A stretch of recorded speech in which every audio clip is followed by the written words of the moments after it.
한 위대한 지도자의 인생이 마무리가 될 때 그 마지막 말에는요, 정말 한 시대의 모든 무게, 그리고 다음 세대를 향한 간절한 마음이 담겨 있기 마련이죠. 오늘 우리가 바로 그 이야기, 신명기 마지막 장들을 통해서 모세라는 위대한 인물의 삶이 어떻게 끝을 맺는지, 그리고 그의 유언이 어떻게 새로운 시대를 열어가는지 한번 깊이 들여다보겠습니다. 자, 여기서 우리는 아주 근본적인 질문 하나를 마주하게 됩니다.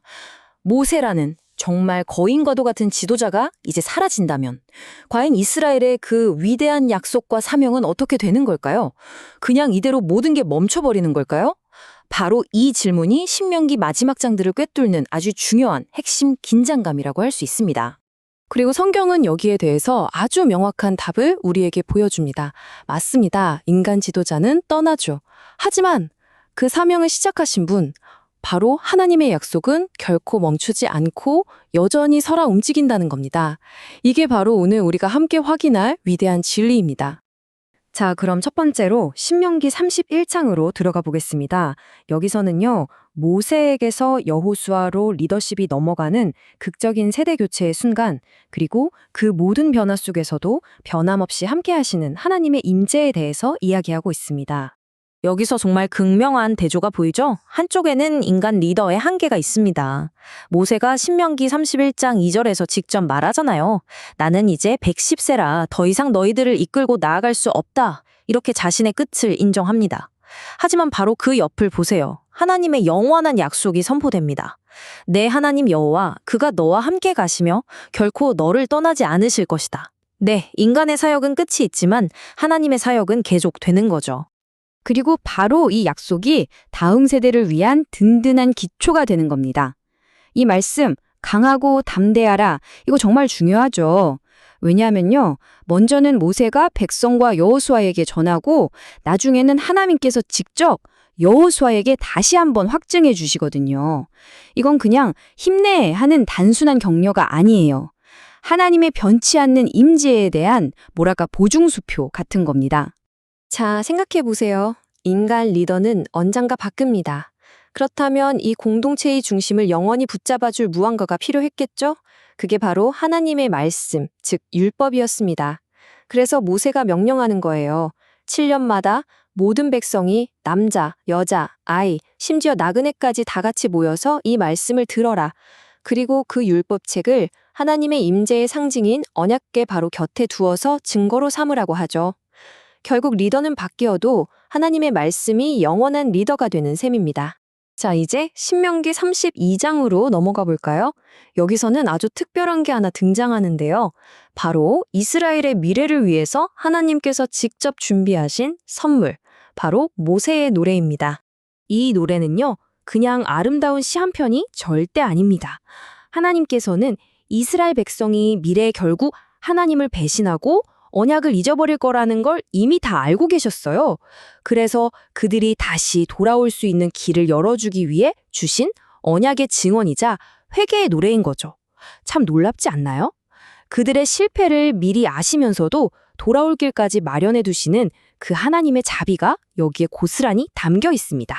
이 노래의 구조를 한번 살펴보면요. 하나님의 완전한 계획이 한눈에 보입니다. 자, 첫 번째, 하나님은 흔들리지 않는 반석이시라고 찬양으로 시작해요. 두 번째, 그럼에도 불구하고 백성은 배신할 거라고 경고하죠. 세 번째, 당연히 그에 따른 공의로운 심판이 있을 겁니다. 하지만 이야기는 여기서 끝나지 않아요. 이게 중요합니다.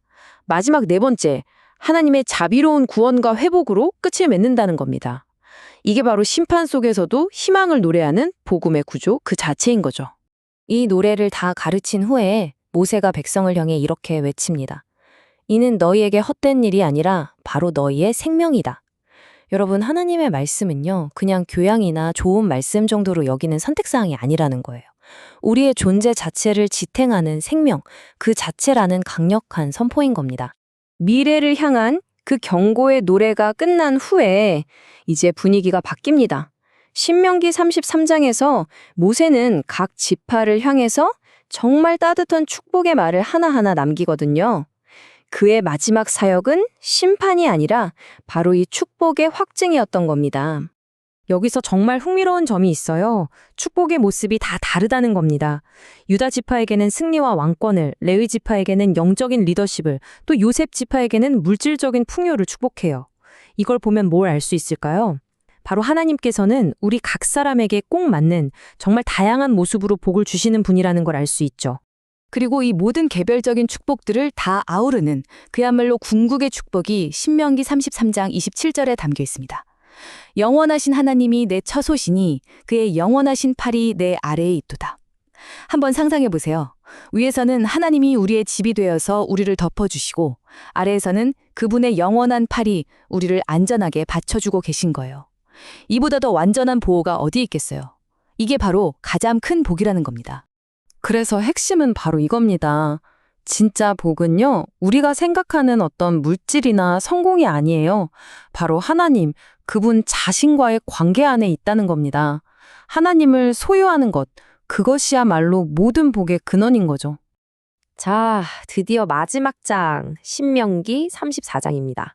여기서는 모세의 삶이 정말 장엄하게 마무리되는 그 모습을 통해서 하나님의 약속이 어떻게 끊어지지 않고 계속 이어지는지를 우리에게 보여줍니다. 느보산 정상에 서 있는 모세의 모습을 한번 그려보세요. 평생을 바쳐 달려온 목표, 그 약속의 땅이 눈앞에 쫙 펼쳐집니다. 그런데 하나님께서 말씀하시죠. 내 눈으로 보게는 하지만 너는 저기로 건너가지는 못할 것이다. 정말 가슴 아프면서도 동시에 굉장히 깊은 의미가 담겨 있는 순간입니다. 아니, 왜 들어가지 못하게 하셨을까요? 여기에는 정말 깊은 신학적인 의미가 숨어 있습니다. 모세는 율법을 상징하거든요. 율법은 우리에게 약속의 땅이 저기 있다고 보여주고 그 문턱까지는 데려다 줄 수 있어요. 하지만 우리 힘으로 그 안으로 들어가게는 못합니다. 결국 약속의 땅으로 백성을 이끄는 건 누구죠? 바로 구원이라는 뜻의 이름을 가진 여호수아. 신약시대로 오면 바로 예수님의 예표인 거죠.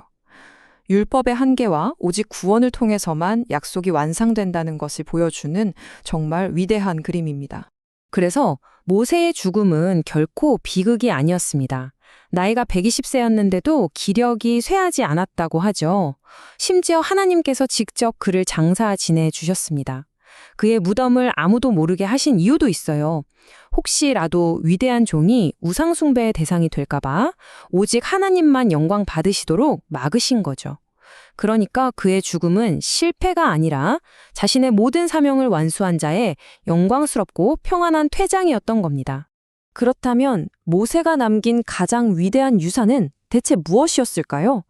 성경은요, 그가 행한 놀라운 기적이나 탁월한 리더십을 이야기하지 않아요.